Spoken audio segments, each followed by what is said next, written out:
Good evening. New at 10, a high school student left unconscious and in the hospital after a group assault. Thanks for joining us tonight for 12 News at 10. I'm Mark Curtis. And I'm Kadiba Devine. Tonight, Phoenix police confirmed that they are investigating. Our Sean Rice is joining us now in studio after speaking with the young girl and her mother. And Sean, this is extremely emotional for both of them. It really is. And it's a helpless feeling for a parent when your high school daughter boards a light rail train on her way home from school, only to be harassed, groped, and physically assaulted by a group of teen boys. Phoenix police are still trying to piece together who exactly did what, but the scars on both the inside and outside are visible for Lucero Orozco and her daughter. Last Wednesday, April 8th, a Phoenix mom got a call no parent ever wants to get. I got to the scene. I remember running and I was feeling everything. But when I saw her, my body dissociated from what was happening. Lucero Orozco's daughter, Ayane, punched, kicked, and bruised, rendered unconscious in a group assault at 19th Avenue and Camelback Road. Her journey home began like any other day, taking the light rail from Central High School home. When she boarded, she was harassed by a group of teen boys, one even groping her on the train.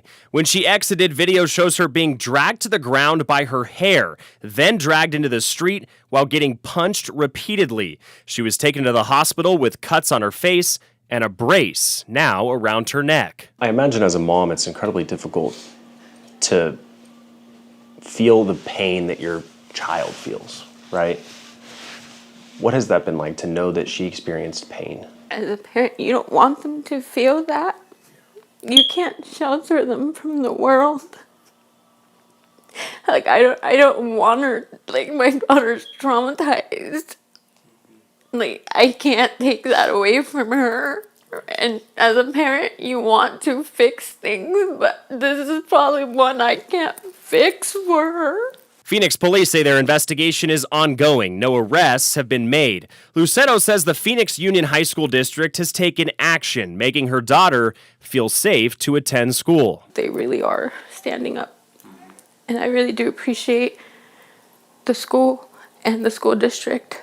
They're doing what they're supposed to do, and I'm grateful. But the emotional and physical pain is still lingering for Yane. I'm just scared. And I don't know how I'm feeling. Because I know what I feel is not normal.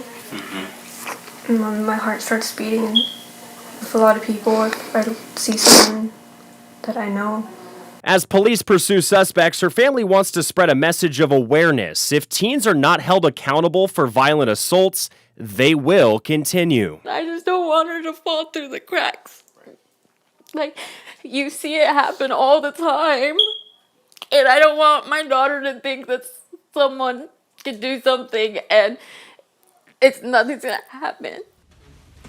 And tonight, Lucero and her family are facing mounting hospital bills, and Ayane, her daughter, recovers from her injuries tonight. We've linked a fundraiser they've created on our website, 12news.com. Mark. Wow, Sean. All right, thanks.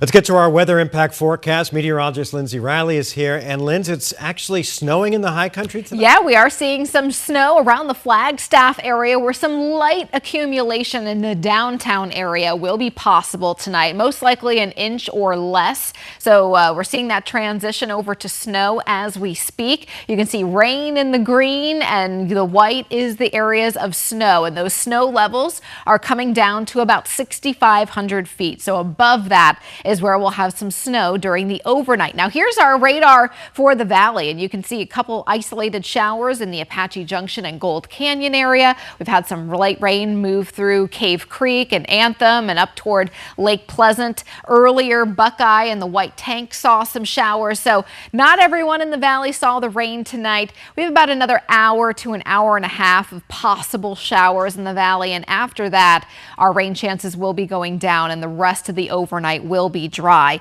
You can see that snow in the Flagstaff area, Williams, Munns Park. Those areas could see about an inch of snow tonight, higher up above 8,000 feet, higher snow totals. Rain along the rim out toward Payson and Show Low. Here's Phoenix, and you can see about another hour or so, 20% chance for a shower, and by 4 a.m., skies are going to be clear over the valley. Rain-snow mix right now around Flagstaff, and then we're going to have a lot of dry hours there overnight, but some of the showers are going to linger longer across eastern Arizona into the pre-dawn hours around Show Low. Over everybody's objection, I am going to declare a mistrial in this case. The case against a former Phoenix police officer and his wife was declared a mistrial today. 7-year-old Sana Cunningham died in 2017. Her parents, Jermaine and Lisa Cunningham, were charged with murder and child abuse. The judge reached today's decision after questions were raised over how Goodyear police handled evidence. Another hearing has been set for May. Developing tonight, 2 Phoenix police officers were taken to the hospital after this crash in central Phoenix. The department says that a car lost control and then crossed into oncoming traffic, hitting the police car. We're told that one officer has serious injuries. The other is being evaluated as a precaution. The driver of the car was not hurt. Investigators believe that speed may have been a factor in the crash. Tonight, the pilot who used 7th Street to make an emergency landing is showing us the inside of his plane. 3 people were on board this seaplane when it made this miraculous landing. There was no traffic around, and he was able to get it down safely. Everyone walked away with only bumps and bruises after the engine failed. Yeah, miracle. 12 News journalist Gabriela Becerra is in Phoenix tonight with the new developments in this story.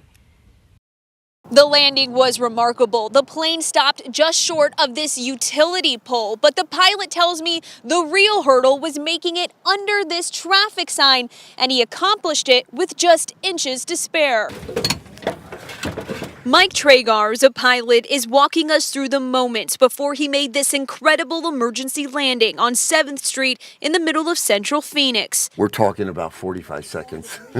So it seemed like a lifetime. It really wasn't. Tragar's and 2 passengers were out for a joyride over Phoenix in his 1940s seaplane. Less than 20 minutes in flight, the trio says they heard funny noises coming from the engine and the cockpit started filling with smoke. The first indication that we saw was this gauge right here, where the RPM went all the way up to 3,500 and probably a little bit beyond. The pilot turned back toward Phoenix Sky Harbor International Airport, but it was too late. He didn't even have time to declare Mayday. 7th Street was the only clear path in sight. It was completely clear. I mean, it looked like a runway. Tragar successfully belly landed the aircraft, avoiding power lines and a traffic sign on the way down. As soon as I knew I cleared the wires, I started a left-hand turn to line up with the runway. Then I saw the sign. I pushed forward and to get up underneath the sign. Then I pulled back when we got underneath it. And the rest is a sliding history. Amazingly, no cars, people, or buildings were struck. If we hit anything, a car, people, whatever, there's no telling what would have been the result. The 2 passengers on board tell me they're incredibly thankful to their friend. Mike is our hero today. Yeah. But Tragar says it was his decades of experience and training as an airline pilot that kept them all safe. In the time that we had to react, it was that muscle memory and that ability to maintain my situational awareness that you get from that kind of training. It saved the day. I don't take the credit. Both the NTSB and the FAA are investigating this emergency landing. In Phoenix, Gabriela Becerra, 12 News. Gabby, thanks. Tonight, a Valley woman is facing charges after a deadly crash yesterday that left one of her children dead and several others hurt. The single-car crash happened on northbound I-17 at Peoria. The driver, 30-year-old Brenda Rivera Estrada's 9-year-old daughter, died at the scene. She was sharing a seatbelt with one of her siblings when she was ejected from the car. 3 other kids in the car were treated at a hospital and released. Residents of one Arizona town are on edge, facing a very real chance that they could run out of water this summer. Town officials in Kearny sent notes to their residents telling them that the town doesn't have enough water. 12 News journalist William Pitts explains what happened and how town officials are hoping to keep the water running. Town officials have been trying to come up with something for months, but now, unless they find a solution fast, this town of 2,200 people will run out of water right in the middle of summer. The note on the door of City Hall lays it all out. The green bar is how much water Kearny uses. The purple line is how much water they have. When the green bar hits the purple line, that's it. They're out of water.